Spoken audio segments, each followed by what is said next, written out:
The afternoon sun filtered through the trees, casting dappled light over the park bench, where Aaron sat dressed in an understated suit that only hinted at his immense wealth. He was here to clear his mind, to take a break from the relentless demands of his business empire. The park had become a rare refuge for him, a place where no one recognized the billionaire, where he could blend in unnoticed and unbothered. As he sipped his coffee, his eyes wandered to a group of kids playing by a worn-out fountain. They were laughing, chasing one another in their dirty clothes and unkempt hair, telling the story of lives far different from his own. He watched them for a moment, feeling an inexplicable tug in his chest, a pull that he couldn't quite place. It was strange. He had walked through this park a dozen times, seen homeless people struggling, families, but today felt different. His gaze stopped on a young girl sitting a little apart from the others, drawing something in the dirt with a stick. She looked to be about 15, maybe 16. Her eyes, however, held the weight of someone much older, someone who had seen far too much of life already. Her clothes were ragged, her face smeared with dirt, but there was something in her posture, a quiet strength that intrigued him. And then as she reached up to brush her hair aside, Aaron saw it, a birthmark on her neck. His heart stopped. Mark was small, almost insignificant, but it was unmistakable. It was the same birthmark that Hazel, his ex-girlfriend, had. Aaron's mind began to race. Memories of Hazel flooded back, unbidden and sharp. They had been so in love once, but their relationship had been volatile, marked by intense passion and equally intense fights. He remembered how she would storm out of the apartment after one of their arguments, leaving him to wonder if they'd ever be able to make things work in the end. They couldn't.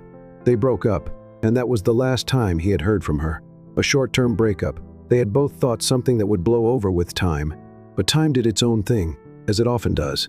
They grew distant, and their love story was lost to the chaos of life. He had never known that she was pregnant. Aaron stood up, his body moving before his mind could fully process what was happening. He walked toward the girl, his heart pounding in his chest, 1,000 thoughts swirling in his head. As he approached her, she looked up, startled by the sight of a stranger looming over her. Her eyes, those familiar eyes, met his, and Aaron felt a lump rise in his throat. "Hey there," he said, his voice gentle, almost shaky. "I'm sorry to bother you, but can I ask your name?" The girl hesitated, eyeing him wearily. She was used to being overlooked and ignored, and now this well-dressed man was suddenly interested in her. She glanced over at the other kids, but they were too busy playing to notice Harper. She finally replied, her voice soft but steady. Harper. Aaron repeated the name rolling off his tongue, as if he had known it all his life. "That's a beautiful name." He paused, unsure of how to ask the next question without sounding intrusive. "I couldn't help but notice the birthmark on your neck." My voice cracked slightly. "Someone I knew a long time ago had the same one." Harper's eyes narrowed slightly. "My mom had it too." Aaron swallowed hard. "What? What was your mother's name, Hazel?" she said quietly, turning her eyes back to the ground as if the name held too much weight for her to say aloud. Aaron felt the world shift beneath his feet. His legs suddenly felt weak, and he had to sit down beside her on the bench to steady himself. Tears welled up in his eyes, threatening to spill over, but he blinked them back.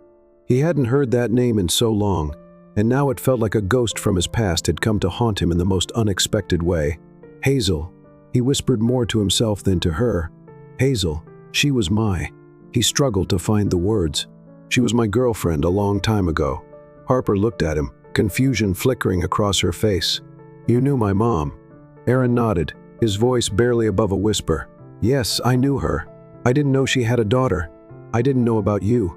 Harper's expression hardened. "Yeah, well, she didn't talk much about the past.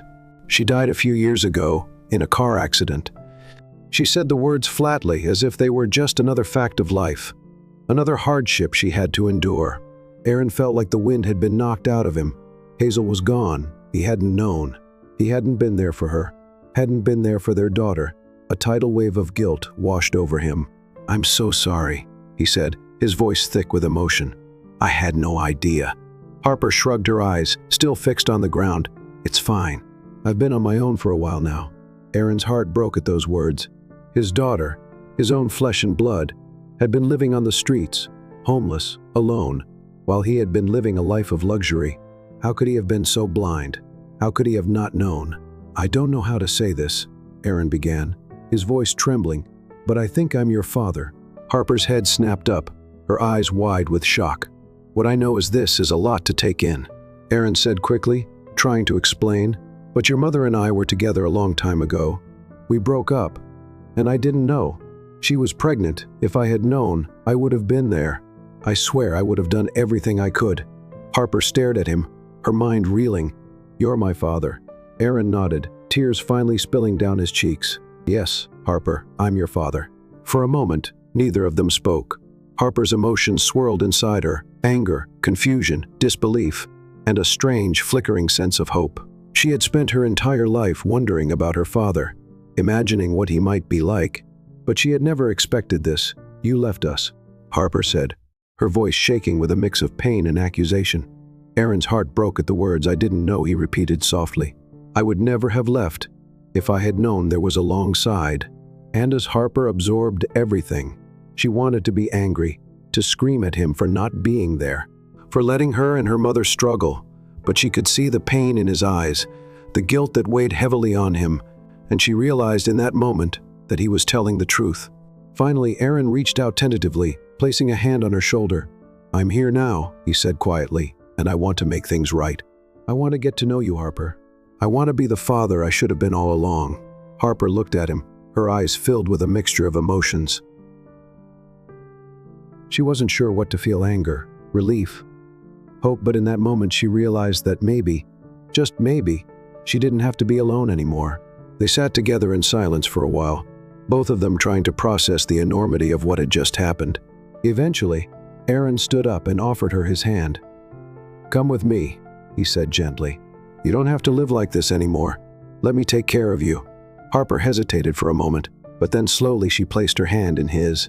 Together they walked out of the park, leaving behind the past and stepping into a future that neither of them could have ever anticipated. Aaron brought Harper to his penthouse that evening, and for the first time in years, she slept in a bed, her own bed, in her own room. Aaron couldn't stop thinking about how much time they had lost, how much of her life he had missed. But now, as he watched her sleep, he knew one thing for certain: he would never let her down again. In the following weeks, Aaron took immediate action. As soon as Harper was settled into her new home, he contacted his legal team to begin the process of formally adopting her as his daughter. Though the circumstances were unusual, Aaron's wealth and influence made the bureaucratic process easier, but it was his determination that truly pushed things forward. He wasn't content to just bring Harper into his life. He wanted her to feel secure, wanted her to know in every possible way that she was truly his daughter. It wasn't just about signing papers. It was about making up for all the lost years, about building a future where Harper could thrive. Aaron knew she had endured hardships that no child should face, and his guilt over not being there gnawed at him every day. But guilt alone wasn't enough. He had to take action one afternoon after a meeting with his lawyers. Aaron sat Harper down in the grand living room of his penthouse. The large windows overlooked the city skyline, but today his focus was entirely on her. "I've taken care of all the paperwork," Aaron said, his voice gentle but firm. "You're officially my daughter now." Harper, who had been quiet throughout much of the process, blinked at him. She wasn't used to this kind of attention, this kind of care. "What does that mean?" "I mean, I know you're my dad, but why did you need to do all that legal stuff?" Aaron smiled, trying to explain in a way that didn't feel overwhelming. "It means that legally, no one can take you away from me. You're a part of my family now, in every way that matters. You'll have my last name if you want it. It's up to you." Harper stared at him for a long moment, her emotions a tangled mess inside her. "I think I'd like that," she said softly, surprising herself with how much it meant to her. After years of drifting and being without roots, the idea of belonging somewhere, to someone, was both strange and comforting. With the legalities out of the way, Aaron shifted his focus to Harper's future. He enrolled her in one of the best private schools in the city, hiring tutors to help her catch up on the education she had missed while living on the streets. Harper wasn't used to the structured life that school demanded, but slowly she began to adapt. Aaron was there to support her every step of the way, attending parent-teacher meetings, encouraging her through tough assignments, and cheering her on when she made progress. They took trips to art galleries and museums, and even traveled abroad during the summer. Each new experience opened Harper's eyes to a world she had never known existed. Their bond deepened with each passing day. Aaron wasn't just providing for her, He was actively involved in her life. They shared long conversations over dinner with Harper, asking him about his journey from poverty to becoming a billionaire. Aaron in turn encouraged Harper to ask questions about the world, to dream big, and to believe that she could achieve anything she set her mind to. But it wasn't just about money or material things. Aaron understood that Harper needed to heal emotionally from the trauma of losing her mother and the years she had spent surviving on her own. He arranged for her to see a therapist, someone she could talk to about her grief, her fears, and the confusion she still felt about how her life had changed so drastically. Through it all, Aaron remained a constant presence. They shared both the quiet moments and the big milestones. Harper's first day of school, her first art exhibit, and her first time winning a debate competition, each achievement filled Aaron with pride, not just because Harper was excelling, but because she was blossoming into the person she was always meant to be. Years passed, and Harper grew into a young woman with confidence, grace, and an unshakable sense of self-worth. She developed a passion for social justice, inspired by her own experiences with homelessness and poverty. With Aaron's encouragement, she decided to pursue a degree in law, determined to use her education to help others who were in the same situation she had once been in. Aaron couldn't have been prouder, watching her stand tall, advocate for the rights of the marginalized, and fight for equality. He saw in her a reflection of the values he had always believed in.